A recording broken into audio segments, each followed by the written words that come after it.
देखिए वो तलाक याफ्ता थी और अल्लाह का हुक्म और नबी की सुन्नत थी किसी तलाक याफ्ता से निकाह करें।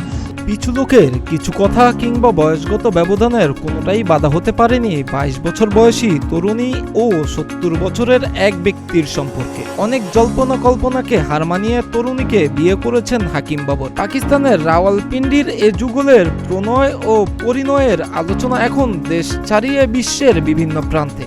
पहले हमने एक दूसरे को पसंद किया है ना। তরুণীর সঙ্গে সম্পর্ক নিয়ে সমালোচনা যখন তুঙ্গে তখন দমে যাননি হাকিম বাবর। কন্টেন্ট ক্রিয়েটরদের ভিড় আর নেটিজেনদের নেতিবাচক মন্তব্যের মুখে দাঁড়িয়ে দিয়েছেন কড়া জবাব। তার মতে বয়স কেবল একটি সংখ্যা, আসল তারুণ্য থাকে মনে। देखिए वो तलाक याफ्ता थी और अल्लाह का हुक्म और नबी की सुन्नत थी। হাকিম বাবর বলেন, আমি কোনো অনৈতিক কাজ করিনি, আমার স্ত্রী একজন ডিভোর্সি ছিলেন। ডিভোর্সিকে বিয়ে করা তো সুন্নাহ। যারা আমাদের নিয়ে নেতিবাচক কথা বলছে তাদের অনেকেরই অবৈধ সম্পর্ক আছে, তারা বিয়ের বদলে প্রতারণা করতে জানে। আমি তো আল্লাহ ও নবীর নির্দেশ মেনে জীবন শুরু করেছি। স্বামীর সুরেই সুর মিলিয়েছেন নববিবাহিত তরুণী। তার ভাষ্য, সত্যিকারের ভালোবাসা যখন দরজায় কড়া নাড়ে তখন বয়সের ব্যবধান ঠুনকো হয়ে যায়। ভালোবাসা খুঁজে পাওয়ার পর দেরি না করে পরিণয়ে জড়ানোকেই শ্রেয় মনে করেন তিনি।